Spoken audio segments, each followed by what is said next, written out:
Hello friends, welcome to my YouTube channel GK quiz में आप सभी का बहुत बहुत स्वागत है।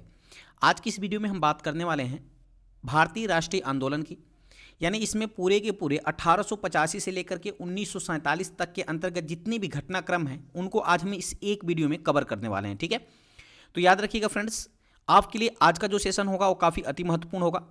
यानी आज मैं बात करूंगा जो भी प्रश्न वो बीपीएससी एग्जाम के इर्द गिर्द होने वाला है। ठीक है ना, जो बीपीएससी टीआरई 3.0 का एग्जाम होगा उसके लिए तो काफ़ी अति महत्वपूर्ण है। इसके अलावा फ्रेंड्स, अगर जो भी प्रश्न अगर भारतीय राष्ट्रीय आंदोलन से बनते हैं, चाहे जिस एग्जाम में, उनके लिए भी काफ़ी अति महत्वपूर्ण है। तो चलिए शुरुआत करते हैं। पूरे थ्योरी वाइज हम पढ़ने वाले हैं और ऐसा वीडियो फ्रेंड्स आपने कभी भी यूट्यूब पे नहीं देखा होगा और अंत में आप बिना कहे लाइक करके जाओगे, इसलिए वीडियो को शुरू से अंत तक जरूर देखिएगा। चलिए शुरुआत करते हैं। पहले बात करते हैं फ्रेंड्स भारतीय राष्ट्रीय आंदोलन की। तो भारतीय राष्ट्रीय आंदोलन की अगर हम बात करें तो भारतीय राष्ट्रीय आंदोलन को हम 3 चरण में बांट करके अध्ययन करते हैं। ठीक है, यानी भारतीय राष्ट्रीय आंदोलन जो है वो 3 चरणों में लड़ा गया। पहला है प्रथम चरण। प्रथम चरण की अगर मैं बात करूं तो 1885 से लेकर के 1905, ठीक है ना। पहला चरण कब से कब तक है तो 1885 से लेकर 1905 तक पहला चरण होता है, जिसे हम नरमपंथी चरण या कह सकते हैं उदारवादी चरण के नाम से जाना जाता है। ठीक है ना, नरमपंथी चरण या इसी को उदारवादी चरण कहा जाता है। अगर मैं द्वितीय चरण की बात करूं तो जो द्वितीय चरण है ये इसका जो कालखंड है वो 1905 से लेकर 1919 है, द्वितीय चरण का कालखंड, और इसको कहा जाता है उग्रवादी चरण। ठीक है ना, उग्रवादी चरण यानी उग्रवाद चरण कहा जाता है। देखिए, जो नरमपंथी चरण या उदारवादी चरण है फ्रेंड्स, तो इनके जो नेताओं हैं ना उनको कहा जाता है नरम दल का नेता। क्या कहा जाता है?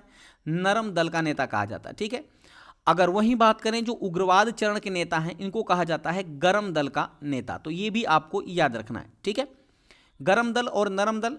जो नरम दल के नेता थे वो नरमपंथी या उदारवादी थे और जो गरम दल के नेता थे वो उग्रवाद चरण के नेता थे। ठीक है ना, जिनके कालखंड की बात करें तो 1905 से लेकर 1919 तक होने वाला है द्वितीय चरण। ठीक है, अच्छा, अगर मैं तृतीय चरण की मैं बात करूं तो 1919 से लेकर के 1947 के बीच जो तीसरा चरण है जिसे गांधी युग के नाम से जाना जाता है, याद रखिएगा, गांधी युग के नाम से जाना जाता है। 1919 से लेकर के जब तक भारत स्वतंत्र नहीं हो जाता है उसको किस युग से नाम से जाना जाता है तो गांधी युग के नाम से। ठीक है, तो अब हम शुरू करेंगे प्रथम चरण।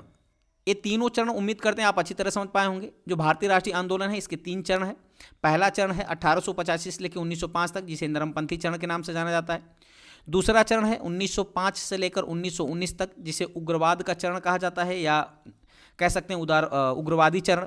और तीसरा जो चरण है 1919 से लेकर के 1947 तक, इसको कहा जाता है गांधी युग या गांधीवादी चरण कहा जाता है। ठीक है, अब मैं अध्ययन करूंगा फ्रेंड्स पहले चरण की। पहले बात करते हैं प्रथम चरण की। अगर मैं प्रथम चरण की बात करूं आपके सामने तो इसका कालखंड कब से कब है तो 1885 से 1905 तक इसका कालखंड है प्रथम चरण का। देखिए, प्रथम चरण की शुरुआत होती है भारतीय राष्ट्रीय कांग्रेस के स्थापना से। भारतीय राष्ट्रीय कांग्रेस के इस्टेब्लिशन से यानी स्थापना से जो है प्रथम चरण की शुरुआत होती है। जब भारतीय राष्ट्रीय कांग्रेस बना था उस समय 1884 में किस नाम से जाना जाता था तो भारतीय राष्ट्रीय संघ के नाम से जाना जाता था।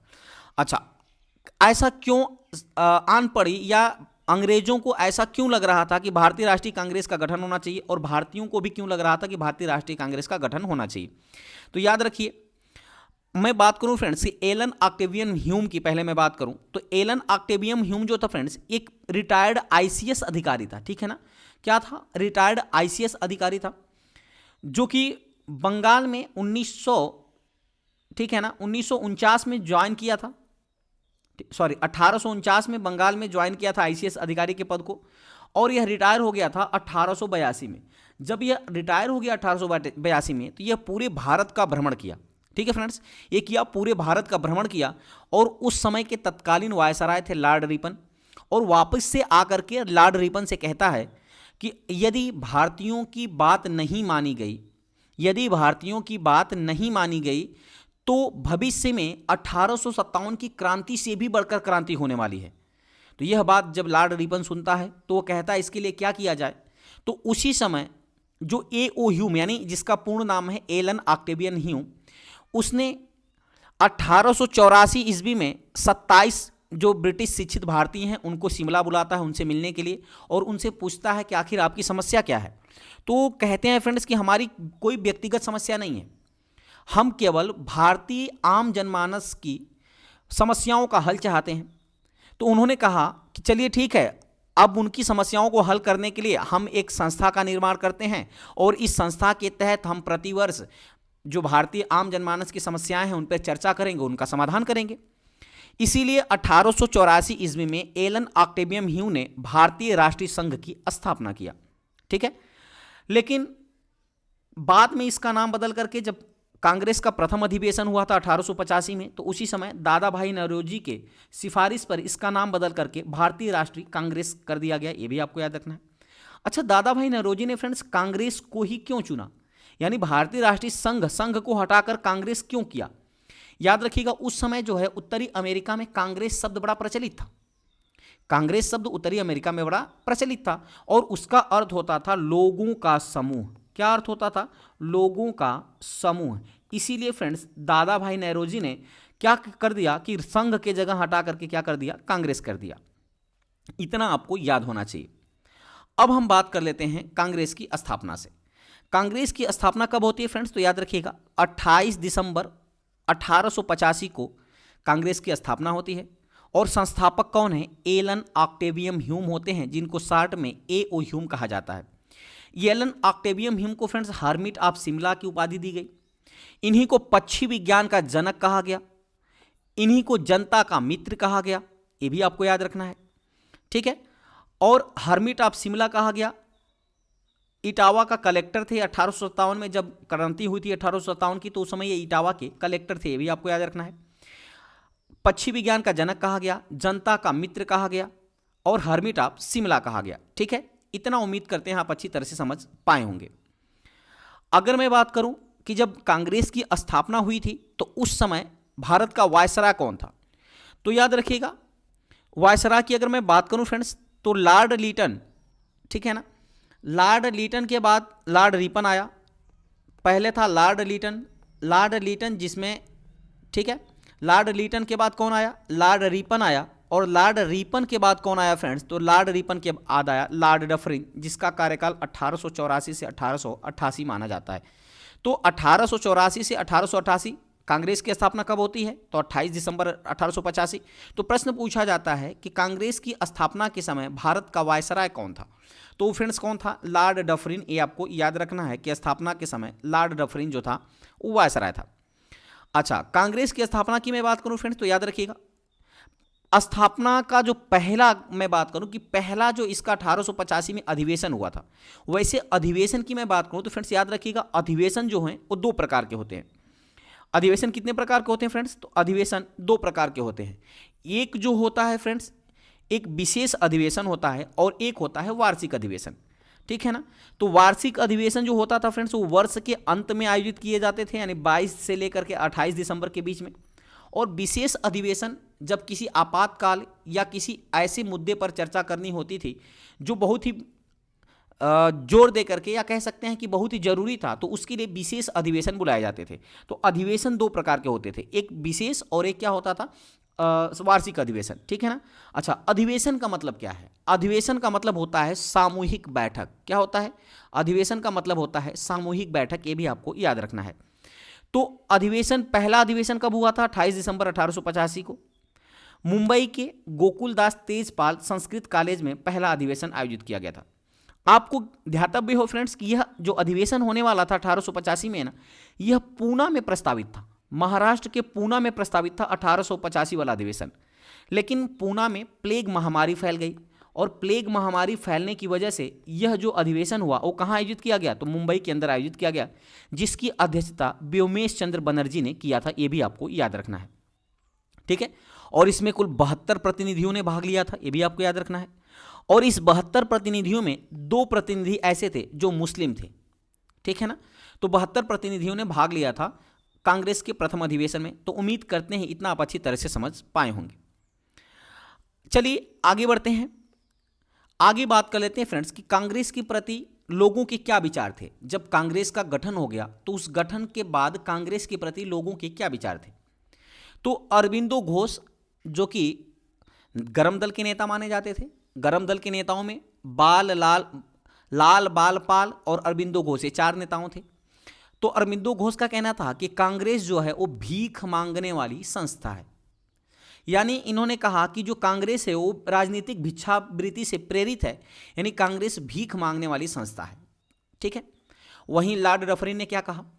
लॉर्ड डफरिन ने कहा कि जो कांग्रेस है वो भारत के अल्पतम सूक्ष्मतम अल्प जनसंख्या का प्रतिनिधित्व करती है। ये लॉर्ड डफरिन का वक्तव्य था जब कांग्रेस का तीसरा अधिवेशन हुआ 1987 में।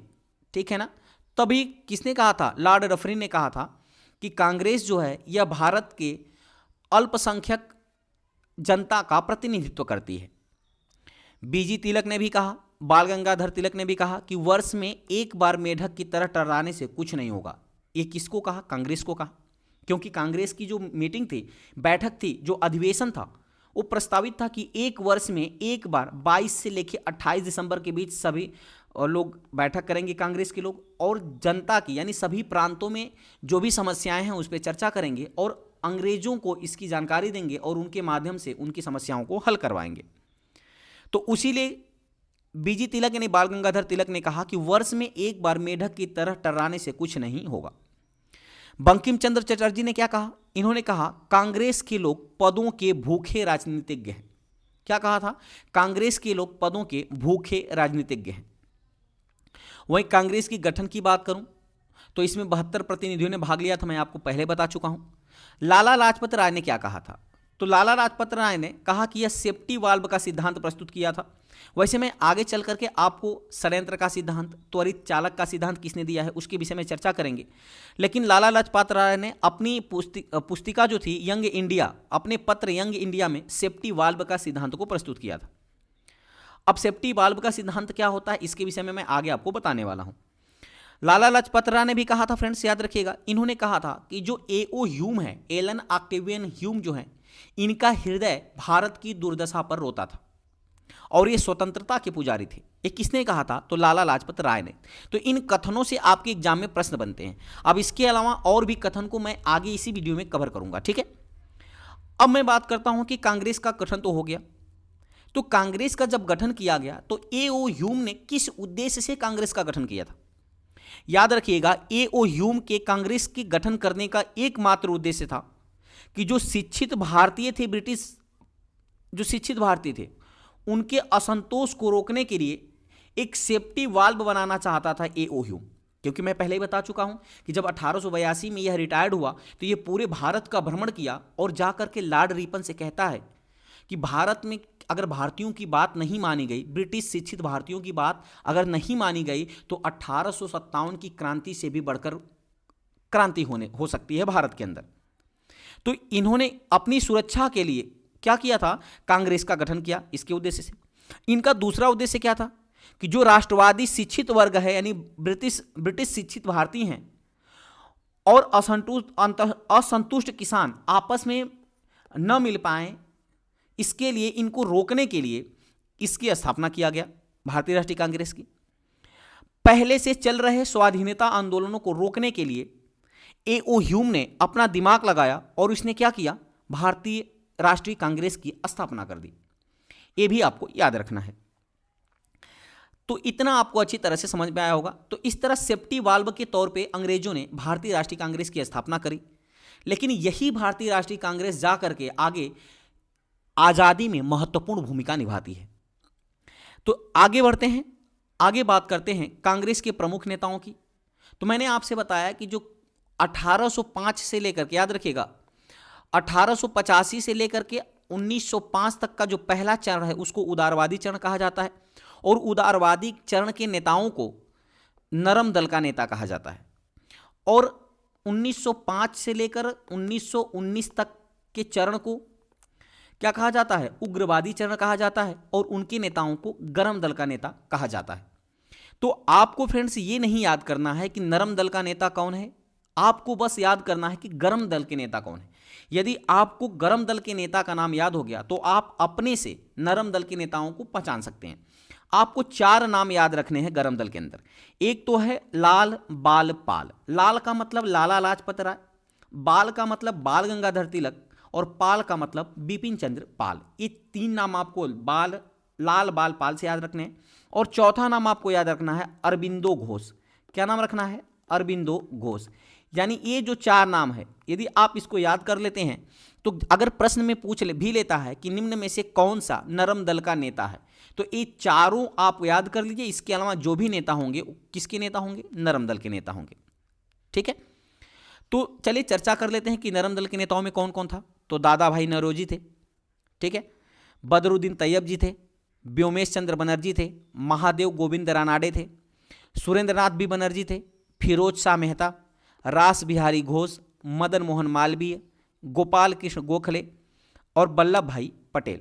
ये वही गोपाल कृष्ण गोखले हैं जो महात्मा गांधी के राजनीतिक गुरु थे। ठीक है, ये जो नेता है फ्रेंड्स, ये क्या है? नरम दल के नेता। और ये जो नेता हैं वो गरम दल के नेता हैं, यानी ये उदारवादी विचारधारा के थे और ये किसके थे? उग्रवादी विचारधारा के। यानी ये चाहते थे कि नरम दल के नेता या फिर उदारवादी चरण के नेता क्या करते थे? तो ये जो थे फ्रेंड्स, ये अंग्रेजों की न्यायप्रियता में पूर्ण निष्ठा रखते थे।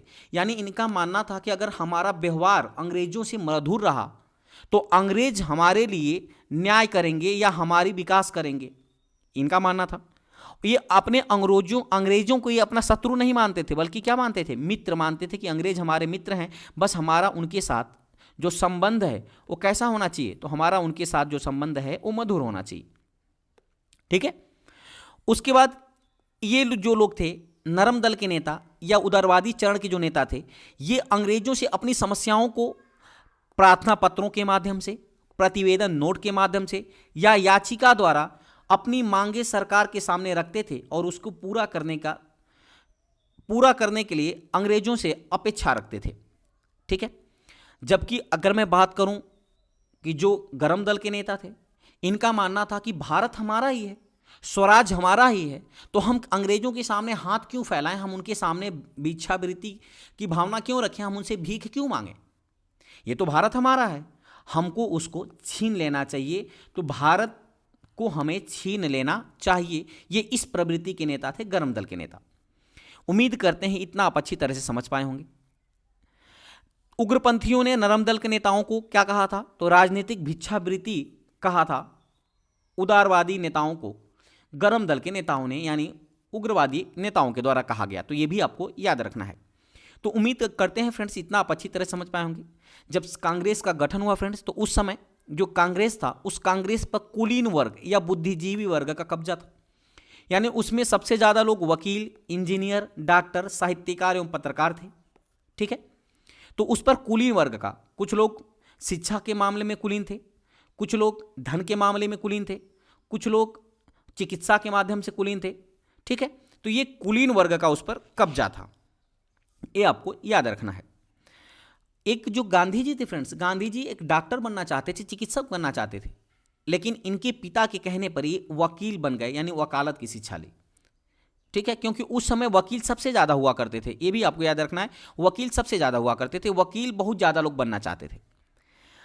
आगे बढ़ते हैं फ्रेंड्स। अब आ जाता है कांग्रेस के प्रथम अधिवेशन, कांग्रेस की जो प्रमुख अधिवेशन है। तो ये तो मैं आपके सामने लिस्ट लिया हूँ फ्रेंड्स, अब इस लिस्ट को मैं अंत में आपको पढ़ाऊंगा। इसके पहले बात करते हैं जो कांग्रेस के जितने भी अधिवेशन हुए, उस अधिवेशन की महत्वपूर्ण बातें क्या थी, जो आपके एग्जाम में बीपीएससी TRE 1 में भी पूछा गया था, TRE 2 में भी पूछा गया था और TRE 3 में भी पूछा जाएगा। तो पहले हम इनके अधिवेशन की चर्चा कर लेते हैं डिटेल से। ठीक है, अगर मैं डिटेल की बात करूं तो आगे बढ़ते हैं कांग्रेस के गठन के सिद्धांत से, फिर अधिवेशन की चर्चा करेंगे। तो याद रखिएगा कांग्रेस के गठन के सिद्धांत क्या थे। तो मैंने आपसे बताया कि कांग्रेस जो था, सुरक्षा कपाट का सिद्धांत, अपने सुरक्षा के लिए कांग्रेस ने अपना सेफ्टी वाल्व के रूप में गठन किया था इंडियन नेशनल कांग्रेस का, अंग्रेजों ने। तो लाला लाजपत राय ने सुरक्षा कपाट का सिद्धांत दिया था। इनका मानना था कि जो अंग्रेज हैं उन्होंने अपने बचाव के लिए, अपनी सुरक्षा के लिए कांग्रेस का गठन किया है।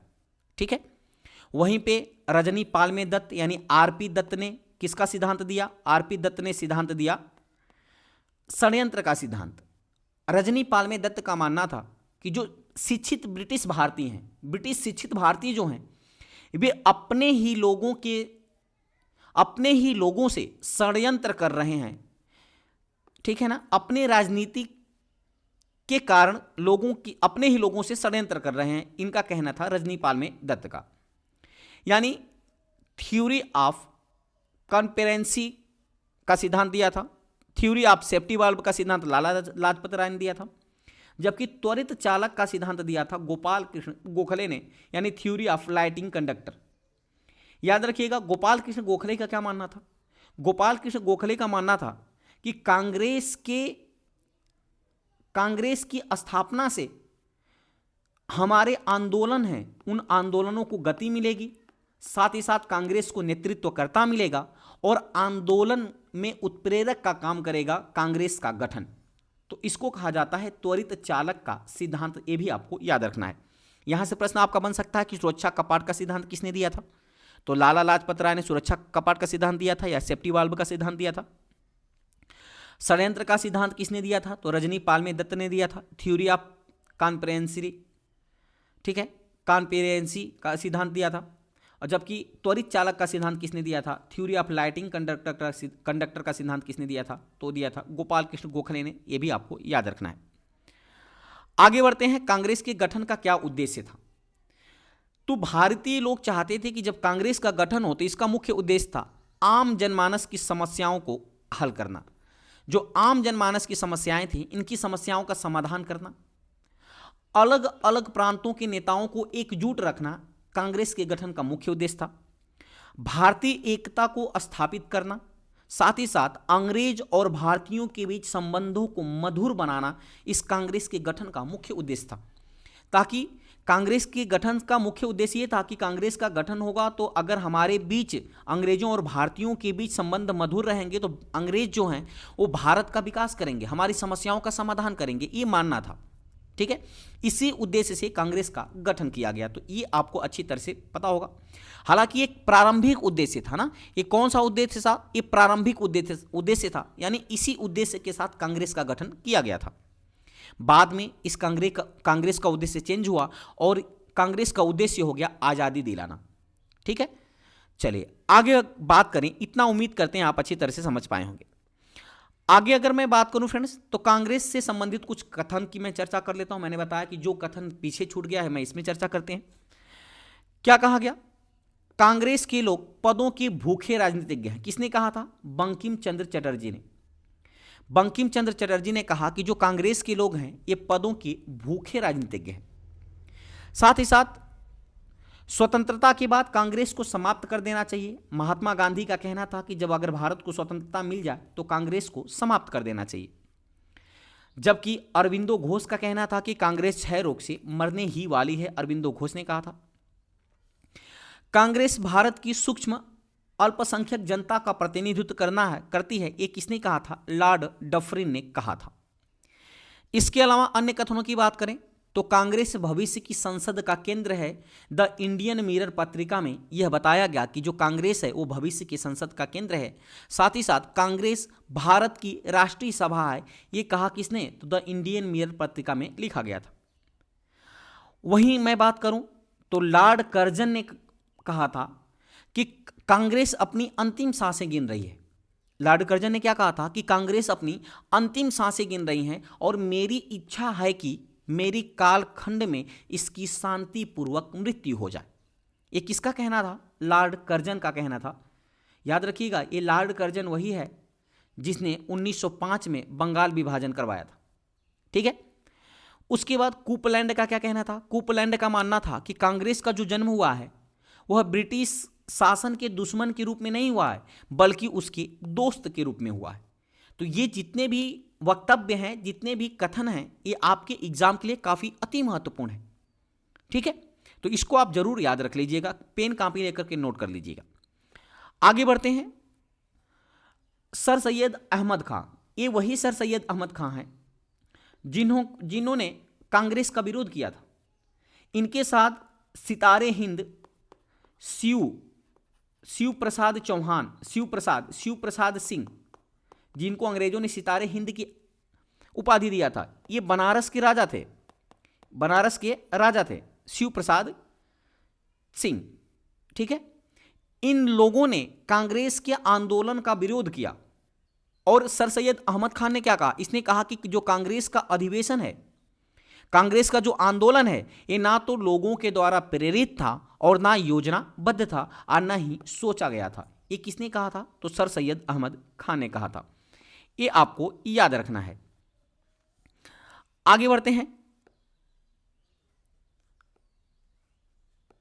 ठीक है। आगे देखिए, आगे हम चर्चा करते हैं कि लॉर्ड लीटन जब वायसराय था, लॉर्ड लीटन जब वायसराय था, तो याद रखिएगा इसने किया क्या था, जो आईसीएस का पेपर होता था फ्रेंड्स, उस आईसीएस की परीक्षा को, ठीक है ना, उस आईसीएस की परीक्षा को इन्होंने अधिकतम आयु कितना कर दिया था, 21 वर्ष से घटाकर 19 वर्ष कर दिया था, ठीक है। जबकि जब लॉर्ड रिपन आता है तो उस समय पुनः 23 वर्ष जो आईसीएस की परीक्षा थी उसको 23 वर्ष से घटाकर क्या कर दिया जाता है, 19 वर्ष कर दिया जाता है, ठीक है। यही जो है आईसीएस की परीक्षा के अधिकतम आयु सीमा निर्धारित की जाती है, ये भी आपको याद रखना है। तो प्रश्न पूछा जा सकता है, तो इसको विशेष तौर पे याद रखिएगा। आगे बढ़ते हैं फ्रेंड्स, अगर मैं आगे की तरफ बढ़ूं तो याद रखिएगा, मैं कांग्रेस के अधिवेशन की चर्चा करता हूं तो मैंने आपसे बताया कि अधिवेशन जो थे वो दो टाइप के अधिवेशन थे, एक तो वार्षिक अधिवेशन और दूसरा विशेष अधिवेशन। वार्षिक अधिवेशन कब बुलाए जाते थे फ्रेंड्स? तो मैंने बताया वार्षिक अधिवेशन वर्ष में एक बार बुलाए जाते थे। वो भी कब बुलाए जाते थे? तो ये बुलाए जाते थे 22 से लेकर के 28 दिसंबर के बीच वार्षिक अधिवेशन हुआ करते थे। जबकि विशेष अधिवेशन कब बुलाए जाते थे? तो जब कोई इमरजेंसी हो या आपातकालीन कोई बैठक करनी हो या किसी विशेष मुद्दे या घटना पर बात करनी हो तो उसके लिए विशेष अधिवेशन बुलाया जाता था। तो अधिवेशन का मतलब क्या होता था? बैठक, यानी सामूहिक बैठक को क्या कहा जाता था? अधिवेशन कहा जाता था। यह भी आपको याद रखना है। और अधिवेशन के तहत आपको यह मानना था कि जो भी अधिवेशन में जो भी प्रस्ताव पारित होते हैं उसको पूरे संपूर्ण भारत में क्या हो, लागू हो, ठीक है। इसीलिए अधिवेशन में विभिन्न प्रांतों की समस्याओं पर चर्चा होगी और उस प्रस्ताव को पारित किया जाएगा जिसकी आवश्यकता होगी। यह अधिवेशन का उद्देश्य था, ठीक है। और इस अधिवेशन का एक और उद्देश्य था, आपको याद रखने हैं कौन सा उद्देश्य था।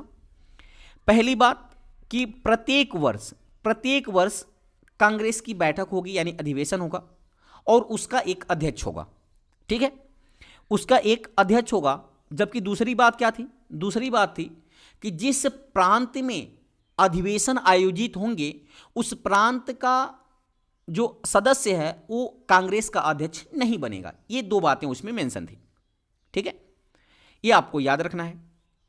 आगे बढ़ते हैं फ्रेंड्स, तो 1985 का अधिवेशन मैंने आपको पढ़ाई दिया है। अब बात करते हैं 1986 का अधिवेशन, जो कांग्रेस का द्वितीय अधिवेशन होता है, सेकेंड अधिवेशन। अगर मैं कांग्रेस की द्वितीय अधिवेशन की बात करूं तो याद रखिएगा ये कहां होता है, तो कलकत्ता में कांग्रेस का द्वितीय अधिवेशन होता है और इसकी अध्यक्षता करते हैं दादा भाई नेहरूजी, ठीक है। ये दादा भाई नेहरूजी फ्रेंड्स जो थे ना, ये प्रथम पारसी अध्यक्ष थे। याद रखिएगा, प्रथम पारसी अध्यक्ष, या कह सकते हैं कि प्रथम गैर हिंदू अध्यक्ष थे दादा भाई नेहरूजी। ये भी आपको याद रखना है। अगर आपसे प्रश्न पूछेगा कि प्रथम गैर हिंदू अध्यक्ष जिन्होंने कांग्रेस की अध्यक्षता की, तो आप क्या बताएंगे? आप बताएंगे दादा भाई नेहरूजी। क्या बताएंगे फ्रेंड्स? दादा भाई नेहरूजी बताएंगे। लेकिन अगर वही प्रश्न आपसे पूछ ले कि प्रथम मुस्लिम अध्यक्ष जिन्होंने कांग्रेस की अध्यक्षता की थी, तो वो थे बदरुद्दीन तैयब जी। ये आपको याद रखना है। अगर मैं बात करूं कांग्रेस के द्वितीय अधिवेशन की, तो याद रखिएगा कांग्रेस के द्वितीय अधिवेशन में कुल लगभग जो है 434 या 436 लोगों ने भाग लिया था, जिसमें से कुल 33 मुस्लिम सदस्य थे। ये भी आपको याद रखना है, यानी कुल 33 मुस्लिम प्रतिनिधियों ने भी भाग लिया था कांग्रेस के द्वितीय अधिवेशन में, जो कि 1886 में कलकत्ता के अंदर आयोजित किया गया था, जिसकी अध्यक्षता दादा भाई नेहरूजी ने किया था। दादा भाई नेहरूजी कांग्रेस के 3 बार अध्यक्ष रह चुके थे। पहली बार 1886 में कलकत्ता अधिवेशन का इन्होंने अध्यक्षता किया था। दूसरी बार इन्होंने 1906 में कलकत्ता अधिवेशन नहीं बल्कि 1893 में लाहौर अधिवेशन की अध्यक्षता की थी और 1906 में कलकत्ता अधिवेशन की अध्यक्षता की थी। आप चाहो तो इसको इस तरह याद कर सकते हैं, CLC, यानी पहले कलकत्ता का अधिवेशन किया था 1886 में, दूसरी बार लाहौर का अधिवेशन किया था 1893 में, और तीसरी बार भी कलकत्ता का अधिवेशन का अध्यक्षता किया था दादा भाई नौरोजी ने 1906 का। ठीक है, याद रखिएगा द्वितीय अधिवेशन में कुल कितने खर्च आए थे फ्रेंड्स? लगभग कुल 1600 रुपये का खर्च आया था, जिसमें से बिहार के जो दरभंगा महाराज थे, लक्ष्मेश्वर सिंह इनका नाम है, जिन्होंने 2500 रुपये का सहयोग दिया था, ये भी आपको याद रखना है। डुमराव महाराज और हथुआ महाराज ने भी जो है कांग्रेस के अधिवेशन के लिए सहयोग किया था, ये भी आपको याद रखना है। उम्मीद करते हैं फ्रेंड्स कांग्रेस की दूसरे अधिवेशन की जो मुख्य बातें हैं उसको आप अच्छी तरह समझ पाए होंगे। कांग्रेस के अधिवेशन की मुख्य बातें क्या है कि पहली बार दूसरा अधिवेशन कहाँ आयोजित किया गया था? तो कलकत्ता के अंदर। अध्यक्षता किसने किया था? दादा भाई नौरोजी ने किया था। और इसमें कुल कितने सदस्यों ने भाग लिया था? तो कुल 436 सदस्यों ने भाग लिया था, जिनमें से 33 सदस्य जो थे वो मुस्लिम सदस्य थे। और महत्वपूर्ण तथ्य की बात करें तो जो कांग्रेस की अध्यक्षता करने वाले प्रथम पारसी अध्यक्ष कौन थे? तो दादा भाई नौरोजी थे। और प्रथम गैर हिंदू अध्यक्ष भी थे दादा भाई नौरोजी। इन्होंने 3 बार अध्यक्षता की, 1886 में कलकत्ता के अधिवेशन की, 1906 में कलकत्ता के अधिवेशन की और 1893 में लाहौर अधिवेशन की इन्होंने अध्यक्षता की। ठीक है, ये आपको पता होगा। इसके अलावा फ्रेंड्स याद रखिएगा द्वितीय अधिवेशन में बिहार के 2 लोग शामिल हुए थे। एक का नाम था शालिग्राम सिंह और दूसरे का नाम था विश्वेश्वर सिंह। ठीक है ना, एक का नाम था शालिग्राम सिंह और दूसरे का नाम था विश्वेश्वर सिंह। यानी कांग्रेस के द्वितीय अधिवेशन में, चूंकि कांग्रेस के प्रथम अधिवेशन में कोई बिहार का कोई भी व्यक्ति भाग नहीं लिया था, जबकि कांग्रेस के द्वितीय अधिवेशन में बिहार के 2 लोगों ने भाग लिया था। एक थे शालिग्राम सिंह और दूसरे थे विश्वेश्वर सिंह। ये आपको याद रखना है। अच्छा, इनके जो बात करें फ्रेंड्स, इनके सहयोगी के रूप में पूर्णेंदु नारायण सिन्हा और गजाधर प्रसाद ने भी भाग लिया था कांग्रेस के द्वितीय अधिवेशन में। ये भी आपको याद रखना है। अगर प्रश्न पूछे कि कांग्रेस की द्वितीय अधिवेशन में निम्न में से किसने भाग नहीं लिया था या इनमें से एक से अधिक, इस टाइप का प्रश्न बने तो आप याद रखिएगा शालिग्राम सिंह और विश्वेश्वर सिंह इन्होंने प्रतिनिधि के तौर पे भाग लिया था कांग्रेस की द्वितीय अधिवेशन में, जबकि इनके सहयोगी के रूप में भाग लिया था पूर्णेंदु नारायण सिन्हा और गजाधर प्रसाद ने। यह भी आपको याद रखना है। कांग्रेस की द्वितीय अधिवेशन की समाप्ति पर कुल 436 लोग जो थे भाग लिए थे। इन सभी 436 कांग्रेसी नेताओं को या सदस्यों को या प्रतिनिधियों को अंग्रेजों ने वेलकम पार्टी दिया, यानी उद्यान भोज दिया, यानी इनको पार्टी दिया, भोजन के लिए आमंत्रित किया था। क्योंकि अंग्रेज चाहते थे कि भारत के लोग जो हैं ये इसी संस्था के अंदर इर्द गिर्द लगे रहें, ताकि इनका दिमाग जो है वो हमारे खिलाफ न जाए और इनका दिमाग जो किसान हैं, मजदूर हैं, वंचित हैं, उनके यहाँ न जाए और उनको ये भड़का ना सके। इसलिए उन्होंने 436 लोगों को क्या किया था, पूरे के पूरे लोगों को द्वितीय अधिवेशन में जितने प्रतिनिधियों ने भाग लिया था सबको उद्यान भोज दिया था, यानी वेलकम पार्टी दिया था। ठीक है, तो ये था फ्रेंड्स द्वितीय अधिवेशन की कुछ महत्वपूर्ण बातें जो आपके एग्जाम के दृष्टिकोण से काफी अति महत्वपूर्ण होने वाली है। अब बात कर लेते हैं जो महत्वपूर्ण अधिवेशन है, मैं उन्हीं अधिवेशनों की इसमें चर्चा करने वाला हूं। तो कांग्रेस का जो 1887 का तृतीय अधिवेशन हुआ था उसकी चर्चा करते हैं। तो कांग्रेस का जो तृतीय अधिवेशन हुआ था फ्रेंड्स वो कहां हुआ था? मद्रास के अंदर आयोजित किया गया था 1887 के अंदर। और इसकी अध्यक्षता किसने किया था? तो बदरुद्दीन तैयब जी ने अध्यक्षता किया था कांग्रेस के तृतीय अधिवेशन की। और यह एक वकील थे। बदरुद्दीन तैयब जी कौन थे फ्रेंड्स? तो ये एक क्या थे? वकील थे। याद रखिएगा, यह एक वकील थे बदरुद्दीन तैयब जी। और अगर मैं बात करूं इसकी प्रमुख पॉइंट की बात करूं कि 1887 का जो मद्रास में कांग्रेस का तृतीय अधिवेशन हुआ, इसकी महत्वपूर्ण बातें क्या थी? तो बदरुद्दीन तैयब जी ये पहले ऐसे अध्यक्ष बने जो कि प्रथम मुस्लिम अध्यक्ष थे। तो प्रश्न आपके एग्जाम में पूछा जाता है कि प्रथम मुस्लिम अध्यक्ष, कांग्रेस के प्रथम मुस्लिम अध्यक्ष बनने का श्रेय किसको जाता है? तो वो थे बदरुद्दीन तैयब जी को। याद रखिएगा, बदरुद्दीन तैयब जी ने पहली बार संपूर्ण जनता को कांग्रेस में शामिल होने की अपील किया था और इन्होंने नारा दिया था, ठीक है ना, कांग्रेसी बनो का भी नारा दिया था। यह भी आपको याद रखना है, कांग्रेसी बनो का नारा दिया था बदरुद्दीन तैयब जी ने। और पहली बार संपूर्ण जनता से यह आह्वान किया था कि आप कांग्रेस में शामिल हो और कांग्रेस की जनाधार को मजबूत बनाओ। इसी दौरान 1887 के इस अधिवेशन के दौरान महादेव गोविंद रानाडे ने सोशल कॉन्फ्रेंस नामक एक संस्था का गठन किया। यह भी आपको याद रखना है।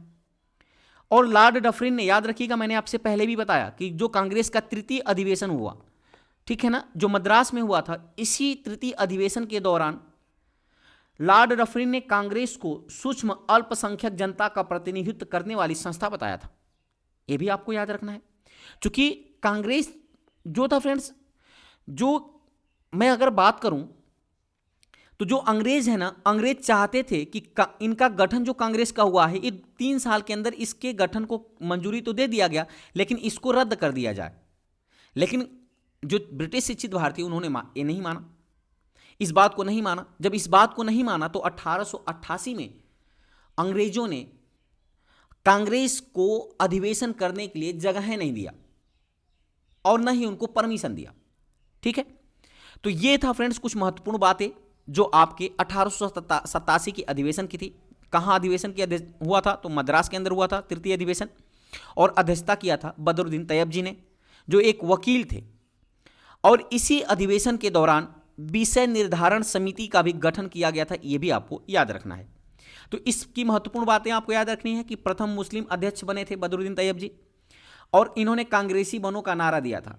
साथ ही साथ प्रथम बार संपूर्ण जनता से कांग्रेस में शामिल होने का अपील किया था। इसी अधिवेशन के दौरान महादेव गोविंद रानाडे ने सोशल कॉन्फ्रेंस नामक संस्था का गठन किया था, और इसी अधिवेशन के दौरान कांग्रेस को सूक्ष्म अल्पसंख्यक जनता का प्रतिनिधित्व करने वाली संस्था बताया था लॉर्ड डफरिन ने। यह भी आपको याद रखना है। अब आगे बढ़ते हैं फ्रेंड्स, याद रखिएगा।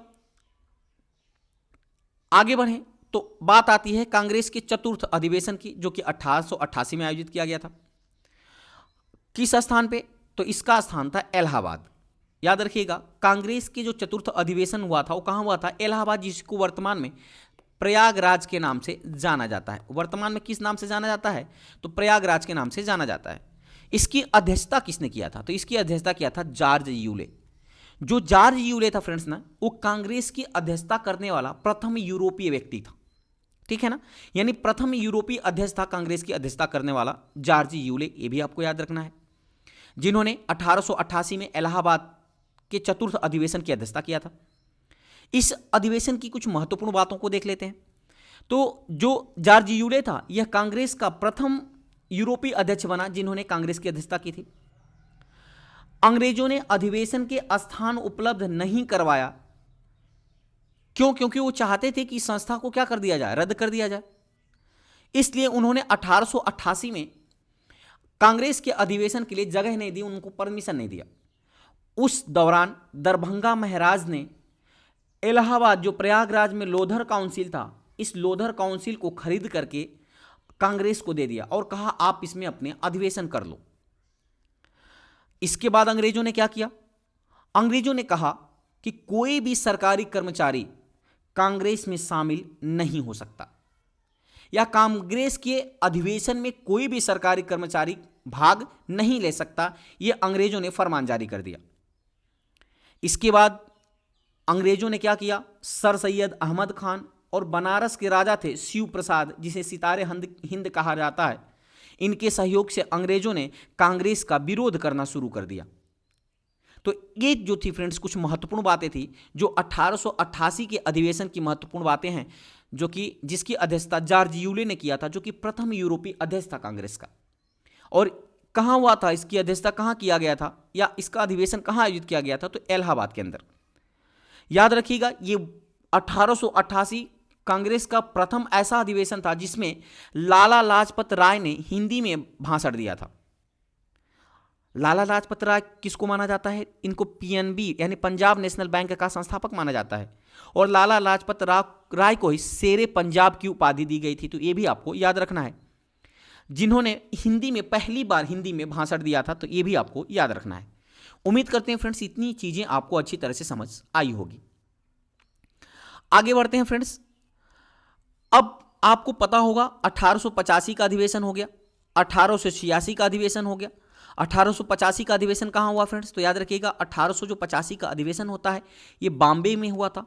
हालांकि प्रस्तावित था पूना में, लेकिन पूना में महामारी की वजह से इसका आयोजन नहीं हो सका। 1886 का जो अधिवेशन कहाँ हुआ था? तो 1886 का अधिवेशन कोलकाता में हुआ था, जिसकी अध्यक्षता किसने किया था? तो इसकी अध्यक्षता किया था, याद रखिएगा, दादा भाई नौरोजी ने किया था। और बॉम्बे का जो अधिवेशन हुआ था, इसकी अध्यक्षता किसने किया था? तो व्योमेश चंद्र बनर्जी ने किया था। 1887 का जो अधिवेशन हुआ फ्रेंड्स, ये कहाँ हुआ? ये मद्रास के अंदर हुआ था, याद रखिएगा, मद्रास में हुआ। और ये जो मद्रास में अधिवेशन हुआ था, इसकी अध्यक्षता किसने किया था? तो इसकी अध्यक्षता किया था बदरुद्दीन तैयब जी ने। 1888 का अधिवेशन कहाँ हुआ? यह हुआ इलाहाबाद प्रयागराज के अंदर। इलाहाबाद प्रयागराज के अंदर हुआ था चतुर्थ अधिवेशन, जिसकी अध्यक्षता किसने किया था? तो इसकी अध्यक्षता किया था जॉर्ज यूले ने। किसने किया था? जॉर्ज यूले ने। कहीं कहीं आपको जॉर्ज यूल मिल जाएगा, ठीक है ना। अब 1889 की अधिवेशन की बात करते हैं। तो 1889 एक बार फिर वापस से कहाँ हुआ था? तो इसकी चर्चा कर लेते हैं। 1889 का अधिवेशन फिर से वापस से कहाँ होता है? तो बॉम्बे के अंदर होता है। और इस बार इसकी अध्यक्षता किया था विलियम बेडरवर्थ ने। किसने किया था? विलियम बेडरवर्थ ने 1889 की अध्यक्षता किया था। इसकी कुछ महत्वपूर्ण तथ्य की बात करें तो विलियम बेडरवर्थ कांग्रेस की अध्यक्षता करने वाला दूसरा यूरोपीय अध्यक्ष बना था। प्रथम यूरोपीय अध्यक्ष कौन बना था? तो जॉर्ज यूले था, जबकि दूसरा यूरोपीय अध्यक्ष बना था विलियम बेडरवर्थ, जो कि बॉम्बे में कांग्रेस के 5वें अधिवेशन 1889 में अध्यक्षता किया था। और इसी अधिवेशन के तहत जो मताधिकार था, उसकी 21 वर्ष आयु को निर्धारित करने का प्रस्ताव पारित किया गया। यानी मत देने की जो आयु है वह 21 वर्ष होगी, ऐसा प्रस्ताव पारित किया गया कांग्रेस के 5वें अधिवेशन के अंतर्गत, ठीक है। और इसी अधिवेशन के तहत कांग्रेस की शाखा जिसका नाम है ब्रिटिश इंडिया कमेटी, इस कांग्रेस की शाखा का, ब्रिटिश इंडिया कमेटी का भी गठन किया गया कांग्रेस की शाखा के रूप में। और ये कहाँ किया गया? तो इसका लंदन के अंदर किया गया, ठीक है। लंदन के अंदर क्यों किया गया? क्योंकि फ्रेंड्स भारतीयों का यानी कांग्रेसियों का मानना था कि जो हमारी बातें हैं, जो हमारे नीतिगत मुद्दे हैं, इन मुद्दों को भारतीय वायसराय जो है ये दबा देते हैं, इन बातों को महारानी तक नहीं पहुंचने देते। इसलिए अपनी बातों को ब्रिटेन की महारानी के पास पहुंचाने के लिए एक शाखा के रूप में लंदन में ब्रिटिश इंडिया कमेटी की स्थापना की गई। और इस ब्रिटिश इंडिया कमेटी की स्थापना के अध्यक्ष बनाए गए विलियम डिग्बी। कौन बनाया गया फ्रेंड्स? तो विलियम डिग्बी। और 2.0 जो TRE 2.0 का एग्जाम हुआ था, उसमें सीधा सीधा प्रश्न पूछा था कि ब्रिटिश इंडिया कमेटी का अध्यक्ष कौन था? तो विलियम डिग्बी, ठीक है। इनकी एक पत्रिका का संपादन करते थे जिनका नाम था इंडिया, तो ये भी आपको याद रखना है। और इस अधिवेशन में, कांग्रेस की इस 5वें अधिवेशन में पहली बार महिलाओं ने भाग लिया था। याद रखिएगा, कांग्रेस के इस अधिवेशन में पहली बार महिलाओं ने भाग लिया था, यह भी आपको याद रखना है। अच्छा, बात कर लेते हैं कौन कौन सी महिलाओं ने भाग लिया था। तो उसमें एक थी सुवर्णा कुमारी देवी, जिन्होंने कांग्रेस के 5वें अधिवेशन में भाग लिया था। दूसरी थी जानकी नाथ घोषाल और तीसरी थी पंडिता रमाबाई, जिन्होंने कांग्रेस के अधिवेशन में भाग लिया था। पहली बार महिलाओं ने भाग लिया था। आपके लिए सबसे इंपॉर्टेंट हो जाता है कादम्बिनी गांगुली। कादम्बिनी गांगुली एक ऐसी महिला थी जो देश की प्रथम स्नातक उत्तीर्ण महिला थी, जिन्होंने कलकत्ता विश्वविद्यालय से स्नातक किया था। तो आपसे प्रश्न पूछा जाता है कि देश की प्रथम स्नातक उत्तीर्ण महिला कौन थी? तो वो थी कादम्बिनी गांगुली, ये भी आपको याद रखना है। तो इन महिलाओं ने भाग लिया था कांग्रेस की 5वें अधिवेशन में। हालांकि जब कांग्रेस का पहला अधिवेशन हुआ था 1885 में, तो उसमें एक भी महिलाओं ने भाग नहीं लिया था। जब 1886 का अधिवेशन हुआ था, उसमें भी किसी महिला ने भाग नहीं लिया था। 1887 का अधिवेशन हुआ तृतीय, उसमें भी नहीं लिया था। जबकि 5वें अधिवेशन जो कि 1889 में आयोजित किया गया था, इसमें महिलाओं ने भाग लिया था, जिसमें से प्रमुख महिलाएं थी सुवर्णा कुमारी देवी, जानकीनाथ घोषाल, पंडिता रमाबाई और कादम्बिनी गांगुली। तो ये भी आपको याद रखना है। आगे बढ़ते हैं फ्रेंड्स, जो इंपॉर्टेंट अधिवेशन है मैं उसी की चर्चा करने वाला हूं इस वीडियो में।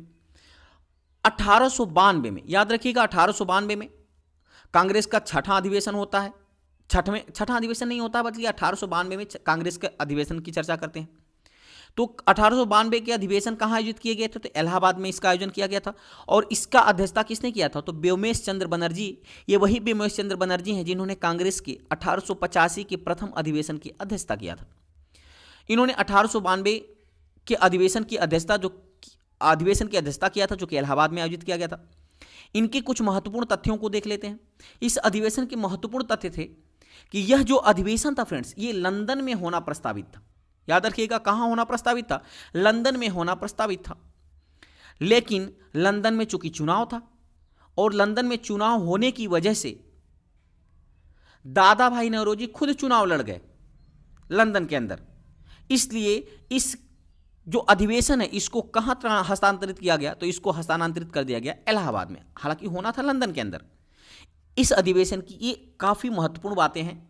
आपसे प्रश्न पूछ सकता है कि कांग्रेस के किस अधिवेशन को लंदन में प्रस्तावित था लेकिन इलाहाबाद में हुआ, तो कांग्रेस का जो 1892 का अधिवेशन था जिसकी अध्यक्षता व्योमेश चंद्र बनर्जी ने किया था, ये प्रस्तावित था लंदन में, लेकिन हुआ कहां, 1892 में इलाहाबाद के अंदर आयोजित किया गया था। ये भी आपको याद रखना है।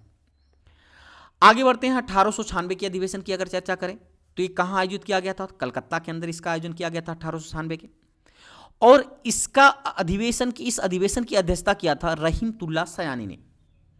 रहीमतुल्लाह सयानी ने ये दूसरी मुस्लिम अध्यक्ष थे जिन्होंने कांग्रेस की अध्यक्षता किया था। पहले मुस्लिम अध्यक्ष कौन थे, बदरुद्दीन तैयब जी, जिन्होंने कांग्रेस की तृतीय अधिवेशन की अध्यक्षता किया था 1887 का। जबकि 1896 के अधिवेशन की अध्यक्षता किया था रहीमतुल्लाह सयानी, जो कि कांग्रेस के अध्यक्षता करने वाले दूसरे मुस्लिम अध्यक्ष थे। अधिवेशन कहां आयोजित किया गया था, कलकत्ता के अंदर।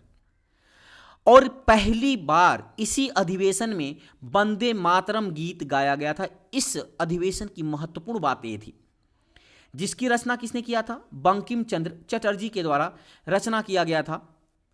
किसकी, वंदे मातरम की। तो पहली बार वंदे मातरम गीत कहां गाया गया था, तो 1896 के कलकत्ता अधिवेशन में पहली बार वंदे मातरम गीत गाया गया था। तो यह भी आपको याद रखना है, जिसकी रचना किसने किया था, तो बंकिम चंद्र चटर्जी ने किया था। और दादा भाई नौरोजी ने इसी अधिवेशन के तहत धन का बहिर्गमन सिद्धांत दिया था। उन्होंने बताया था कि किस तरह से भारतीयों का आर्थिक दोहन हो रहा है, यानी किस तरह से हमारे धन को, धन का मतलब पैसे से नहीं है, किस तरह से हमारे धन को, हमारे कच्चे माल को हमारे यहां से ले जाकर के अंग्रेज ब्रिटेन में ले जा रहे हैं, और वापिस से जब वापस ला रहे हैं उसको, तो वही चीज़, मान लीजिए वो 40 रुपये में कोई चीज़ यहाँ से लेके जा रहे हैं, तो खर्च उनका 40 रुपये आ रहा है, और जब वही चीज़ उसका वापस से हमको बेच रहे हैं तो उसका 140 रुपये ले रहे हैं। तो किस तरह से हमारा धन हमारे देश के बाहर जा रहा है, इसी अधिवेशन के दौरान दादा भाई नौरोजी ने धन के बहिर्गमन का सिद्धांत प्रस्तुत किया था। तो इस अधिवेशन की मुख्य विशेषता यही थी, ये भी आपको याद रखना है। तो इससे भी आपके एग्जाम में प्रश्न बन सकता है। आगे बढ़ते हैं। अब 1901 के अधिवेशन की चर्चा कर लेते हैं। तो 1901 का अधिवेशन कहां होता है, कलकत्ता के अंदर होता है, और जिसका अध्यक्षता किसने किया था, दिनसा एडल्वी वाचा। दिनसा एडल्वी वाचा के द्वारा 1901 के अधिवेशन की अध्यक्षता किया गया था, जो कि कलकत्ता में आयोजित किया गया था। अब इस अधिवेशन के महत्वपूर्ण तथ्यों की अगर मैं बात करूं तो ये पहला ऐसा अधिवेशन था जिसमें महात्मा गांधी ने पहली बार भाग लिया था। हालांकि महात्मा गांधी एक गुजरात के व्यापारी का केस लड़ने के लिए दक्षिण अफ्रीका चले गए थे, बात समझ में आ रही है। लेकिन कब गए थे, तो 1893 में इन्होंने दक्षिण अफ्रीका गए थे। और पहली बार इन्होंने जब 1897 में भारत आए थे, इन्होंने अपने पत्नी और बच्चों को लेकर गए। और दूसरी बार जब ये भारत आते हैं तो 1901 में जो कांग्रेस का अधिवेशन होता है इसमें भाग लिए थे। तो पहली बार गांधी जी ने किस अधिवेशन में भाग लिया था, तो 1901 के कलकत्ता अधिवेशन में भाग लिया था, जिसकी अध्यक्षता दिनसा एडल्वी वाचा ने किया था। ठीक है। और गांधी जी जब कहां जाते हैं, दक्षिण अफ्रीका जाते हैं, तो उसके दौरान 3 बार भारत वापस आते हैं। एक बार तो 1897 में आए थे, जब अपने पत्नी और बच्चों को लेकर के वापस फिर चले जाते हैं। दूसरी बार 1901 में आते हैं, और अंतिम बार 9 जनवरी 1915 को भारत वापस आते हैं। इसीलिए प्रतिवर्ष 9 जनवरी को भारतीय प्रवासी दिवस के रूप में मनाया जाता है, यानी प्रवासी भारतीय दिवस के रूप में मनाया जाता है इन्हीं के वापस आने पर, महात्मा गांधी के वापस आने पर दक्षिण अफ्रीका से। तो ये आपको याद रखना है। ठीक है। चलिए, ये अधिवेशन जो 1901 था फ्रेंड्स, इस अधिवेशन के तहत कांग्रेस के नेताओं में आपसी मतभेद हो गया था। ठीक है ना, आपसी मतभेद हो गया था कांग्रेस के नेताओं के बीच में। उसके बाद क्या हुआ, 1905 का अधिवेशन की अगर चर्चा करें तो यह बनारस में आयोजित किया गया था 1905 का अधिवेशन, और इसकी अध्यक्षता किया था गोपाल कृष्ण गोखले ने। ठीक है ना, ये गोपाल कृष्ण गोखले कौन था फ्रेंड्स? तो ये महात्मा गांधी के राजनीतिक गुरु थे। ये थे गोपाल कृष्ण गोखले, जिन्होंने 1905 के अधिवेशन की अध्यक्षता किया था। 1905 का अधिवेशन कहाँ आयोजित किया गया था? तो बनारस के अंदर आयोजित किया गया था। और इस 1905 के अधिवेशन के प्रमुख तथ्य क्या थे, महत्वपूर्ण पॉइंट क्या थे, महत्वपूर्ण बिंदु क्या थे? तो याद रखिएगा, 1905 का जो अधिवेशन हुआ था, इसमें बंगाल विभाजन के विरोध में, यानी विरोध करने का प्रस्ताव पारित किया गया था 1905 के अधिवेशन में। और गोखले ने, यानी गोपाल कृष्ण गोखले ने ऑस्ट्रेलिया और कनाडा के तर्ज पर स्वशासन की मांग किया था 1905 के अधिवेशन, जो कि बनारस में आयोजित किया गया था इसी अधिवेशन के दौरान। और इसी अधिवेशन के दौरान गोपाल कृष्ण गोखले ने सर्वेंट ऑफ इंडिया सोसाइटी की स्थापना किया था 1905 के अंदर। यह भी आपको याद रखना है, ठीक है। 1905 के बनारस अधिवेशन के तहत गोपाल कृष्ण गोखले ने सर्वेंट्स ऑफ इंडिया सोसाइटी की स्थापना किया था 1905 में। यह भी आपको याद रखना है। तो ये थे कुछ महत्वपूर्ण तथ्य 1905 के बनारस अधिवेशन की, जिसकी अध्यक्षता गोपाल कृष्ण गोखले ने किया था। इस अधिवेशन में क्या हुआ था? बंगाल के विभाजन के विरोध में प्रस्ताव इसी अधिवेशन में पारित हुआ था।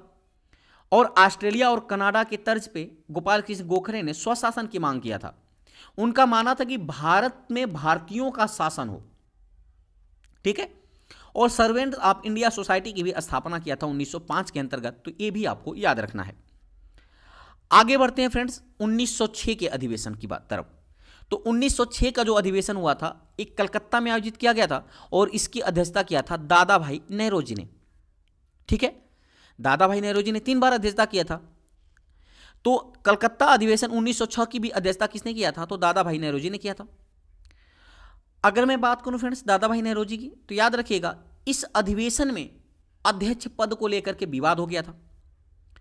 रास बिहारी जो घोष थे फ्रेंड्स, ये चाहते थे कि मैं अध्यक्ष बनूं, जबकि बाल गंगाधर तिलक खुद अध्यक्ष नहीं बनना चाहते थे, बल्कि ये लाला लाजपत राय को कांग्रेस का अध्यक्ष बनाना चाहते थे। तो डॉक्टर रास बिहारी घोष और बाल गंगाधर तिलक के बीच में विवाद हो गया। और इस विवाद के मध्यस्थता किसने किया था? इस विवाद के निपटारा की मध्यस्थता किया था भूपेंद्र नाथ बसु ने। किसने किया था? भूपेंद्र नाथ बसु ने इन दोनों के बीच में मध्यस्थता किया था और कहा था न तो आप ही कांग्रेस का अध्यक्षता करेंगे और न ही आप कांग्रेस की अध्यक्षता करेंगे, बल्कि कौन करेगा? तो दादा भाई नेहरूजी करेंगे। हालांकि अरविंद घोष यानी नरम दल के नेता भी दादा भाई नेहरूजी को मानते थे और गरम दल के नेताओं ने भी दादा भाई नेहरूजी को मानते थे। इसलिए इस अधिवेशन यानी 1906 के अधिवेशन की अध्यक्षता किसने किया था? तो दादा भाई नेहरूजी ने किया था, जिसका नाम का सुझाव किसने दिया था? तो भूपेंद्र नाथ बसु ने। इन दोनों बाल गंगाधर तिलक और डॉक्टर रास बिहारी घोष के बीच जो विवाद हुआ था, इन विवाद का निपटारा करते हुए, इन दोनों के बीच मध्यस्थता करते हुए दादा भाई नेहरूजी का नाम सुझावित किया था। अच्छा, अब इसी के बाद क्या हुआ कि अब जो अध्यक्ष पद होगा उसके लिए क्या होगा? चुनाव होगा।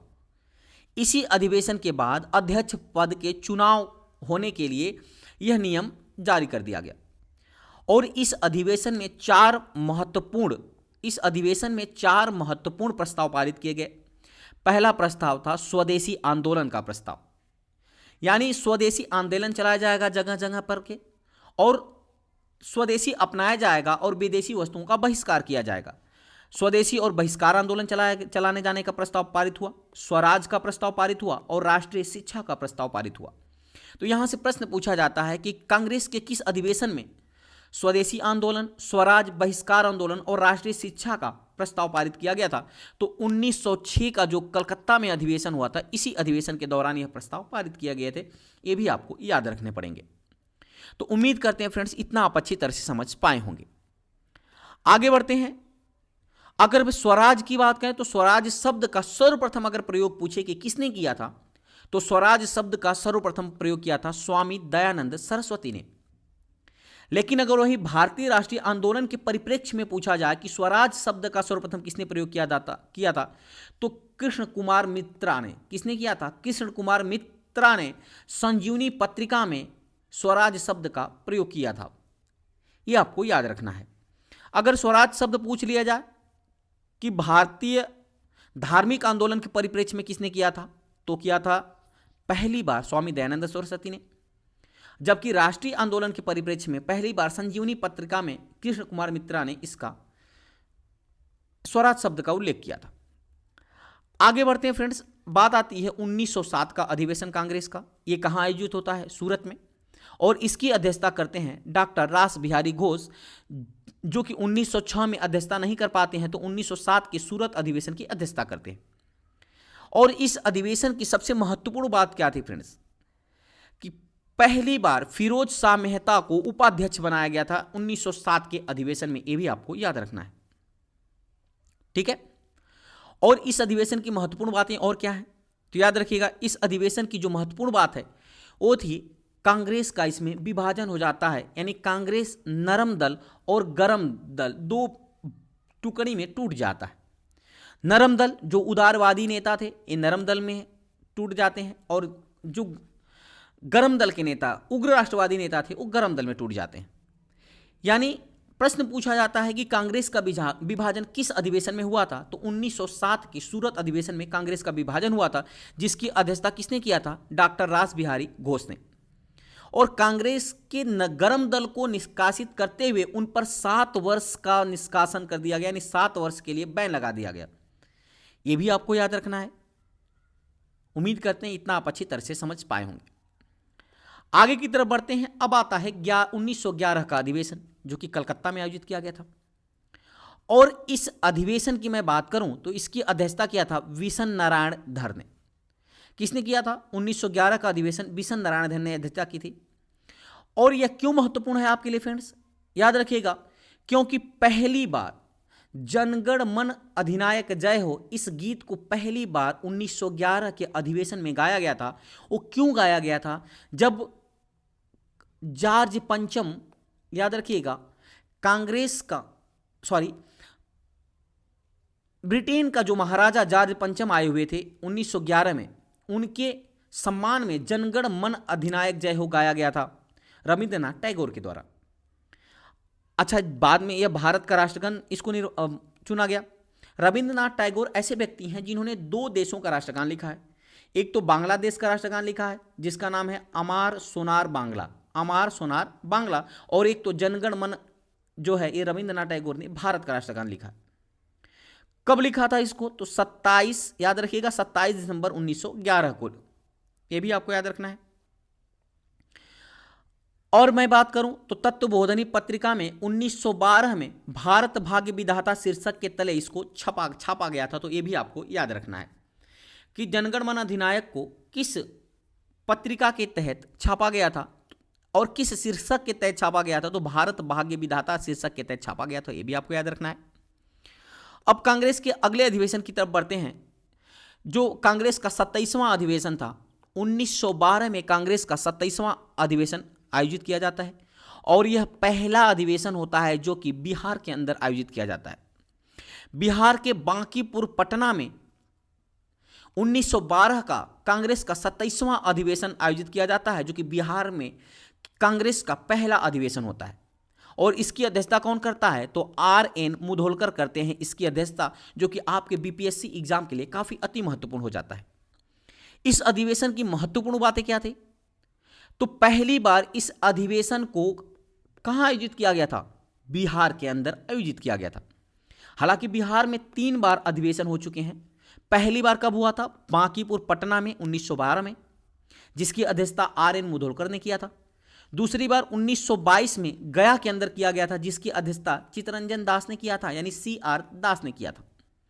और तीसरी बार 1940 में पटना के रामगढ़ में, बिहार के रामगढ़ में किया गया था, जिसकी अध्यक्षता अबुल कलाम आज़ाद ने किया था।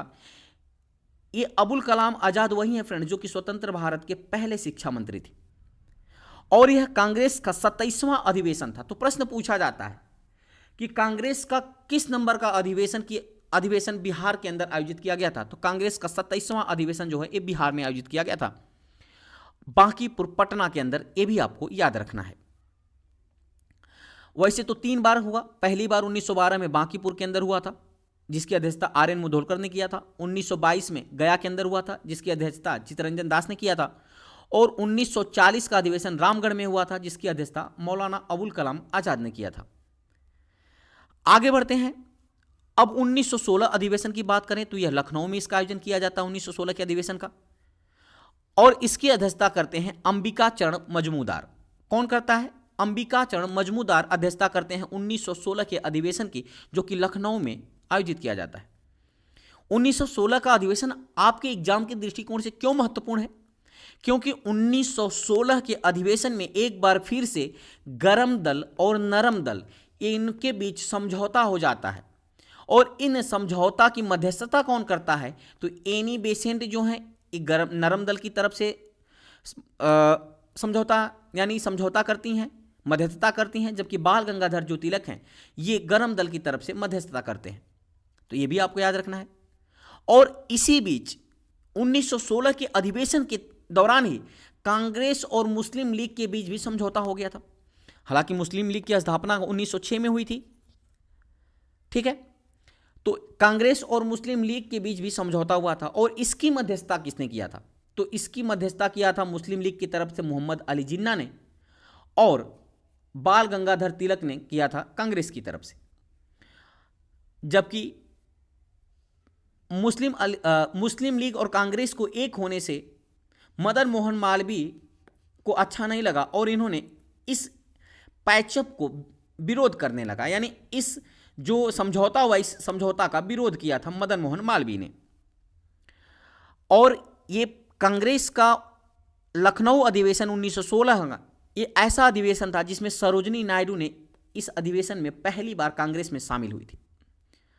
याद रखिएगा, मुस्लिम लीग की पृथक निर्वाचन की मांग को कांग्रेस ने स्वीकार कर लिया था, तब जाकर के इस अधिवेशन में शामिल हुआ था, यानी पैचअप हो गया था कांग्रेस और मुस्लिम लीग के बीच में। तो ये थी कुछ महत्वपूर्ण बातें 1916 के अधिवेशन की, जो कि लखनऊ में आयोजित किया गया था, जिसकी अध्यक्षता अंबिका चरण मजमूदार ने किया था। तो ये भी आपको याद रखना है। आगे बढ़ते हैं फ्रेंड्स। अब मैं आपको बात कर लेता हूं कि जो पृथक निर्वाचन क्या होता है। तो पृथक निर्वाचन का मतलब होता है कि मुसलमानों के लिए आरक्षित सीट, चुनाव में मुसलमान प्रत्याशी केवल उठेगा, यानी केवल मुसलमान प्रत्याशी ही चुनाव में उठेगा, और उसको वोट कौन देगा? तो उसको सिर्फ मुसलमान ही वोट देंगे। इसके लिए पृथक निर्वाचन मांग को स्वीकारा गया था। ये भी आपको याद रखना है, ठीक है। आगे बढ़ते हैं फ्रेंड्स। अब आता है 1917 का अधिवेशन, जो कि कलकत्ता के अंदर आयोजित किया गया था, और इसकी अध्यक्षता किसने किया था? तो एनी बेसेंट ने अध्यक्षता किया था 1917 के अधिवेशन की। याद रखिएगा, एनी बेसेंट कांग्रेस की प्रथम महिला अध्यक्ष बनी थी। तो प्रश्न पूछा जाता है कि कांग्रेस की अध्यक्षता करने वाली प्रथम महिला अध्यक्ष कौन थी? तो वो थी एनी बेसेंट, जिन्होंने कलकत्ता के अधिवेशन 1917 की अध्यक्षता किया था, और यह प्रथम यूरोपीय महिला अध्यक्ष भी थी। ये भी आपको याद रखना है। पहली बार इसी अधिवेशन में तिरंगा झंडा फहराया गया था। तो ये भी आपको याद रखना है कि 1917 के कलकत्ता अधिवेशन में जिसकी अध्यक्षता एनी बेसेंट ने किया था, इस अधिवेशन में पहली बार तिरंगा झंडा फहराया गया था। हालांकि ये वर्तमान में जो तिरंगा झंडा वैसा नहीं था, लेकिन पहली बार तिरंगा झंडा फहराया गया था 1917 के अधिवेशन कलकत्ता के अंदर। और एनी बेसेंट ने भारत में होम रूल की संस्थापक मानी जाती हैं। तो ये भी आपको याद रखना है। पिछली बार प्रश्न पूछ लिया था, टीआरई जो हुआ था, टीआरई 1.0 में जो प्रश्न पूछा था, उसमें प्रश्न पूछ लिया था कि किसने होम रूल का गठन पुणे से किया था। तो पुणे से किया था बाल गंगाधर तिलक ने। जबकि होम रूल के गठन किसने किया था? एनी बेसेंट ने। तो ये मद्रास से किया था। ये भी आपको याद रखना है। अब आता है 1918 का अधिवेशन, जो कि कहाँ आयोजित किया गया था? दिल्ली में आयोजित किया गया था, जिसकी अध्यक्षता मदन मोहन मालवीय ने किया था। 1918 के अधिवेशन की अध्यक्षता किसने किया था? जो वार्षिक, देखिए 1918 में 2 अधिवेशन बुलाए गए थे। एक तो 1918 का वार्षिक अधिवेशन हुआ था, क्योंकि मैंने शुरू में ही आपको बताया था कि अधिवेशन 2 टाइप के होते थे। एक तो वार्षिक अधिवेशन होता था, जो सामान्यतः 22 से लेकर के 28 तारीख के बीच में आयोजित किए जाते था, और एक अधिवेशन था जो विशेष अधिवेशन बोला जाता था। वो किसी विशेष काम या कोई निर्णय लेने के लिए या कह सकते हैं कोई इमरजेंसी में बुलाया जाता था। तो पहली बार इमरजेंसी बुलाया गया था, 1918 का विशेष अधिवेशन भी बुलाया गया था। हालांकि पहले वार्षिक अधिवेशन की बात करते हैं तो 1918 का जो वार्षिक अधिवेशन हुआ था वो कहाँ हुआ था? दिल्ली के अंदर हुआ था, जिसकी अध्यक्षता मदन मोहन मालवीय ने किया था। 1918 के वार्षिक अधिवेशन की कुछ महत्वपूर्ण बातों की अगर चर्चा करें तो कांग्रेस का दूसरा विभाजन इसी अधिवेशन में हुआ था। यानी 1918 में एक बार फिर से कांग्रेस जो है दो भागों में बंट गया, गर्म दल और नरम दल में। पहली बार कब हुआ था? 1907 के सूरत अधिवेशन में विभाजन हुआ था, फिर 1916 में समझौता होता है और पुनः वापिस से 1918 के दिल्ली अधिवेशन में कांग्रेस के गर्म दल और नरम दल दोनों अलग हो जाते हैं। उम्मीद करते हैं इतना अच्छी तरह समझ में आया होगा। और 1918 में हिंदी भाषा पर जोर देने का प्रस्ताव पारित किया गया था। तो यह भी आपको याद रखना है 1918 के वार्षिक अधिवेशन के तहत। अब बात करते हैं 1918 का विशेष अधिवेशन जो कि पहली बार बुलाया गया था और ये कहां हुआ था? तो ये बॉम्बे के अंदर बुलाया गया था। इसकी अध्यक्षता सर सैयद हसन इमाम ने किया था। इसकी अध्यक्षता किसने किया था? सैयद हसन इमाम ने किया था। और यह क्यों बुलाया गया था विशेष अधिवेशन? इस अधिवेशन में रॉलेट एक्ट पर विचार किया गया और रॉलेट एक्ट के खिलाफ अस्थायी विरोध करने का प्रस्ताव पारित किया गया। अस्थायी, याद रखिएगा, अस्थायी नहीं बल्कि अस्थायी विरोध करने का प्रस्ताव पारित हुआ था 1918 के विशेष अधिवेशन जो कि बॉम्बे में आयोजित किया गया था, जिसकी अध्यक्षता सैयद हसन इमाम ने किया था। इतना उम्मीद करते हैं समझ पाए होंगे। आगे बढ़ते हैं 1919 के अधिवेशन की चर्चा करें तो यह अमृतसर के अंदर हुआ था और इसकी अध्यक्षता किया था मोतीलाल नेहरू ने।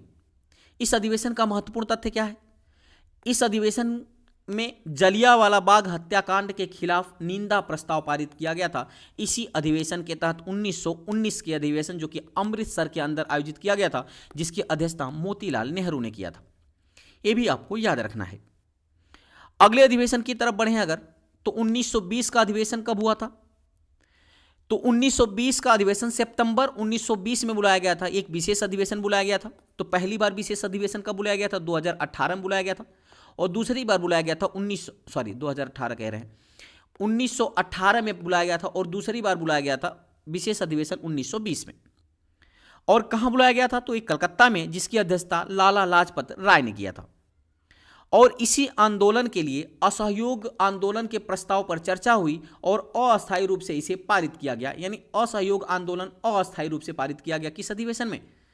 तो 1920 के विशेष अधिवेशन में जो कि कलकत्ता में आयोजित किया गया था, जिसकी अध्यक्षता कौन कर रहा था? तो लाला लाजपत राय। ये भी आपको याद रखना है। आगे बढ़ते हैं 1920 के वार्षिक अधिवेशन की अगर मैं बात करूं तो यह नागपुर में आयोजित किया गया था और इसकी अध्यक्षता किया था वीर राघवाचारी ने। और इसमें असहयोग आंदोलन का जो प्रस्ताव पारित किया गया था अस्थायी तौर पे, और इसमें क्या कर दिया गया? अस्थायी तौर पे कर दिया गया। और भाषा के आधार पर राज्यों का गठन किया गया। कांग्रेस ने इसी अधिवेशन में पहली बार देशी रियासतों के प्रति अपनी नीति को जारी किया था। तो ये था कुछ महत्वपूर्ण तथ्य जो कि 1920 के वार्षिक अधिवेशन का था, जो कि नागपुर में आयोजित किया गया था और इसकी अध्यक्षता किया था वीर राघवाचारी ने। आगे बढ़ते हैं फ्रेंड्स, 1921 के अधिवेशन की बात करें तो ये अहमदाबाद में इसका आयोजन किया गया था और इसमें चित्तरंजन दास जो थे ये जेल में उस समय बंद थे, जिनको अध्यक्ष चुना गया था अहमदाबाद के 1921 अधिवेशन के लिए। लेकिन जेल में होने की वजह से पहली बार कार्यकारी अध्यक्ष का चुनाव हुआ, जो कि अध्यक्षता किया था हकीम अजमल खान ने। ठीक है ना? तो पहली बार प्रश्न पूछा जाता है कि पहली बार कार्यकारी अध्यक्ष कौन बना था? तो हकीम अजमल खां को बनाया गया था जब चित्तरंजन दास जेल में बंद थे। हालांकि अध्यक्षता करना था चित्तरंजन दास को। जेल में रहते हुए पहली बार चित्तरंजन दास ही अध्यक्ष निर्वाचित हुए थे और इस अधिवेशन के तहत मद्य निषेध, अस्पृश्यता उन्मूलन के पक्ष में प्रस्ताव पारित हुआ और प्रथम कार्यकारी अध्यक्ष हकीम अजमल खां को बनाया गया। तो यह भी आपको याद रखना है। आगे बढ़ते हैं अगले अधिवेशन की तरफ। 1922 के अधिवेशन की चर्चा करते हैं। तो 1922 का अधिवेशन ये दूसरा ऐसा अधिवेशन था जो कि बिहार में आयोजित किया गया था। बिहार के गया में आयोजित किया गया था, जिसकी अध्यक्षता चित्तरंजन दास ने किया था। यह आपके लिए इंपॉर्टेंट क्यों हो जाता है फ्रेंड्स? याद रखिएगा, इस अधिवेशन में चित्तरंजन दास का मानना था कि जो हम सड़कों पर उतर करके अपनी बातों को अंग्रेजों के समक्ष रख रहे हैं, क्यों ना हम चुनाव जीत करके हाउस ऑफ कॉमन्स के माध्यम से हम अपनी बातों को अंग्रेजों के समक्ष रखें। इसलिए चित्तरंजन दास ने चुनाव में भाग लेने का प्रस्ताव पारित किया, लेकिन इनके इस प्रस्ताव को कांग्रेस के द्वारा अस्वीकार कर दिया गया, जिससे चित्तरंजन दास नाराज हो जाते हैं और नाराज होने के बाद कांग्रेस से इस्तीफा दे देते हैं। और इस्तीफा देने के बाद मार्च 1923 में अब एक गठन करते हैं, स्वराज दल का गठन करते हैं, जिसके खुद अध्यक्ष बनते हैं चित्तरंजन दास और सचिव बनते हैं मोतीलाल नेहरू। यह भी आपको याद रखना है। ये 1922 के अधिवेशन की कुछ महत्वपूर्ण बातें हैं।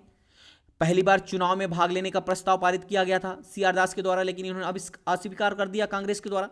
तो इन्होंने कहा कि जब मैं अध्यक्ष पद पे रहते हुए मेरी बातों को नहीं माना जा रहा है तो मेरा इस पार्टी में रहने का कोई औचित्य नहीं है, और इन्होंने कांग्रेस से इस्तीफा दे करके इन्होंने अपने दल का गठन कर लिया, स्वराज दल का गठन कर लिया।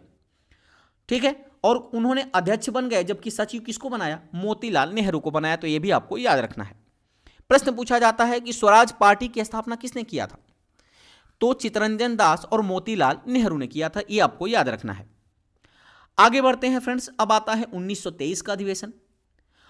पहली बार याद रखिएगा 1918 में विशेष अधिवेशन बुलाया गया था, फिर 1920 में विशेष अधिवेशन बुलाया गया था, और तीसरी बार 1923 में दो अधिवेशन, एक वार्षिक अधिवेशन बुलाया जाता है, एक विशेष अधिवेशन बुलाया जाता है।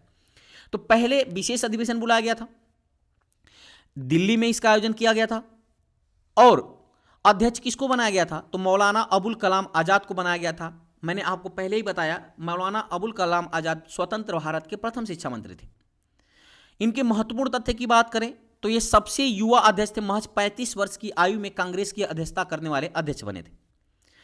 स्वराज दल के सदस्यों को कांग्रेस में वापसी के लिए यह अधिवेशन आयोजित किया गया था। ठीक है, अगर मैं बात करूं फ्रेंड्स, 1923 का अधिवेशन हुआ था, 26 से 28 दिसंबर के बीच हुआ था, वार्षिक अधिवेशन हुआ था। ये काकीनाडा बंगाल के अंदर आयोजित किया गया था, जिसकी अध्यक्षता किया था मोहम्मद अली जौहर ने। इस अधिवेशन की महत्वपूर्ण बातें थी कि पहली बार अखिल भारतीय स्वयंसेवक संगठन का गठन किया गया था, और सदस्यों को चुनाव में भाग लेने की इजाजत भी दी गई थी कांग्रेस के द्वारा। ये इसकी महत्वपूर्ण बातें हैं, ये भी आपको याद रखना है। आगे बढ़ते हैं 1924 के अधिवेशन की। बेलगाम कर्नाटक के अंदर इसका आयोजन किया गया था, और इसका अध्यक्षता किया था महात्मा गांधी ने। और महात्मा गांधी ने बेलगाम कर्नाटक का ये ऐसा अधिवेशन था जिसमें एकमात्र अधिवेशन की अध्यक्षता किया था महात्मा गांधी ने, बेलगाम कर्नाटक की। ठीक है, और इस अधिवेशन के बाद मुस्लिम लीग और कांग्रेस फिर से अलग हो गए 1924 के अधिवेशन के बाद। हालांकि 1916 में मुस्लिम लीग और कांग्रेस का पैचअप हुआ था, लेकिन एक बार फिर से 1924 के बेलगाम अधिवेशन के बाद, जिसकी अध्यक्षता महात्मा गांधी ने किया था, मुस्लिम लीग और कांग्रेस जो है फिर से अलग हो गए। गांधी दास समझौता हुआ, और इसी अधिवेशन में गांधी दास समझौता पर हस्ताक्षर किया गया। आगे बढ़ते हैं। अब आता है 1925 का अधिवेशन। 1925 का अधिवेशन कहां आयोजित किया जाता है? कानपुर के अंदर, जिसकी अध्यक्षता कौन करता है? तो सरोजिनी नायडू इसकी अध्यक्षता करती हैं। तो प्रश्न पूछा जाता है कि कांग्रेस की अध्यक्षता करने वाली प्रथम महिला अध्यक्ष कौन थी? तो आप बताएंगे एनी बेसेंट। लेकिन अगर आपसे प्रश्न पूछेगा कि कांग्रेस की अध्यक्षता करने वाली प्रथम भारतीय महिला अध्यक्ष कौन थी, तो आप बताएंगे सरोजिनी नायडू। कौन था फ्रेंड्स? सरोजिनी नायडू, जिन्होंने 1925 के कानपुर अधिवेशन की अध्यक्षता की थी।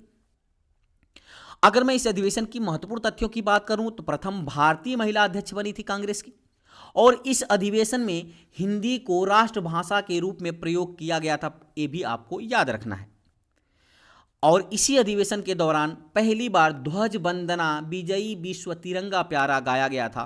तो यह भी आपको याद रखना है। जिसका रचना किसने किया था? तो श्यामलाल गुप्त ने। ठीक है, तो ध्वज वंदना किस अधिवेशन में गाया गया था? जिसकी अध्यक्षता सरोजिनी नायडू ने किया था। तो 1925 के कानपुर अधिवेशन में पहली बार ध्वज वंदना विजयी विश्व तिरंगा प्यारा गाया गया, जिसको किसने लिखा था? तो श्यामलाल गुप्त ने गाया था। यह भी आपको याद रखना है। आगे बढ़ते हैं 1926 के अधिवेशन की। इसको गुवाहाटी में आयोजित किया गया था और इसके अध्यक्ष थे कौन थे? श्रीनिवास अयंगर इसके अध्यक्ष थे। इसका एकमात्र महत्वपूर्ण तथ्य है कि कांग्रेस के नेताओं को खादी वस्त्र पहनना अनिवार्य कर दिया गया था 1926 के अधिवेशन में, जो कि गुवाहाटी में आयोजित किया गया था और जिसकी अध्यक्षता कर रहे थे श्रीनिवास अयंगर। इसी अधिवेशन में कांग्रेस के नेताओं को खादी वस्त्र पहनना अनिवार्य कर दिया गया। यह आपको याद रखना है। आगे बढ़ते हैं 1927 के अधिवेशन की चर्चा करते हैं। तो 1927 के अधिवेशन कहां आयोजित किया गया था? तो मद्रास में आयोजित किया गया था और इसकी अध्यक्षता किया था M.A. अंसारी ने। किसने किया था? M.A. अंसारी ने कांग्रेस के 1927 के मद्रास अधिवेशन की अध्यक्षता किया था। इस अधिवेशन की अगर मैं बात करूं तो इस अधिवेशन के तहत साइमन वापस जाओ का नारा पहली बार दिया गया था 1927 के मद्रास अधिवेशन में, जिसकी अध्यक्षता कौन कर रहा था? Doctor M.A. अंसारी। और इस नारा को लिखा किसने था? ये मोस्ट इंपॉर्टेंट है। तो साइमन वापस जाओ यानी साइमन गो बैक का नारा दिया था और इस नारा को लिखा था यूसुफ मेहर अली ने। यह भी आपको याद रखना है। याद रखिएगा, कांग्रेस ने अपना नया लक्ष्य पूर्ण स्वाधीनता का प्रस्ताव पारित किया किस अधिवेशन में? तो 1927 के मद्रास अधिवेशन में, जिसकी अध्यक्षता डॉक्टर M.A. अंसारी कर रहे थे। तो उम्मीद करते हैं इतनी चीजें आपको अच्छी तरह से समझ पाए होंगे। अब आता है 1929 का अधिवेशन, जो कि लाहौर में आयोजित किया जाता है, जिसकी अध्यक्षता जवाहरलाल नेहरू के द्वारा किया जाता है। और इसी अधिवेशन में पूर्ण स्वराज का प्रस्ताव पहली बार पारित किया जाता है, जिसकी अध्यक्षता कौन कर रहा था? जवाहरलाल नेहरू लाहौर के अंदर 1929 के अधिवेशन की अध्यक्षता कर रहे थे। 31 दिसंबर 1929 को रावी नदी के तट पर रात्रि के 12 बजे इसी अधिवेशन के दौरान तिरंगा झंडा फहराया गया था। पहली बार जो तिरंगा झंडा फहराया गया था उसका स्वरूप दूसरा था और इस बार जो तिरंगा झंडा फहराया था उसके बीच में चरखा था। यह भी आपको याद रखना है। यानी चरखे वाला तिरंगा झंडा 31 दिसंबर 1929 को लाहौर अधिवेशन के दौरान आयोजित किया गया था। ठीक है, उम्मीद करते हैं फ्रेंड्स इतना टॉपिक आपको अच्छी तरह से समझ पाया होगा। 26 जनवरी 1930 को पूर्ण स्वतंत्रता दिवस के रूप में भी मनाया गया था इसी अधिवेशन में। इसीलिए फ्रेंड्स 26 जनवरी को स्वतंत्र गणराज्य के रूप में घोषित किया गया, यानी 26 जनवरी को ही गणतंत्र दिवस मनाया जाता है। इसीलिए इसी अधिवेशन में महात्मा गांधी को सविनय अवज्ञा आंदोलन शुरू करने की स्वीकृति दिया गया था। तो यह भी आपको याद रखना है। 1931 के अधिवेशन की बात करें, आगे के अधिवेशन की चर्चा मैं अगली वीडियो में करता हूं फ्रेंड्स। तब तक के लिए बहुत बहुत धन्यवाद। अगर वीडियो की क्वालिटी कंटेंट अच्छा लगे तो चैनल को सब्सक्राइब करते हुए बेल आइकन दबाना मत भूलिएगा, ताकि जो भी मैं वीडियो अपलोड करूं उसका नोटिफिकेशन आपके पास पहुंच सके। तो चलिए मिलते हैं अगली वीडियो में, तब तक के लिए बहुत बहुत धन्यवाद। Thanks for watching.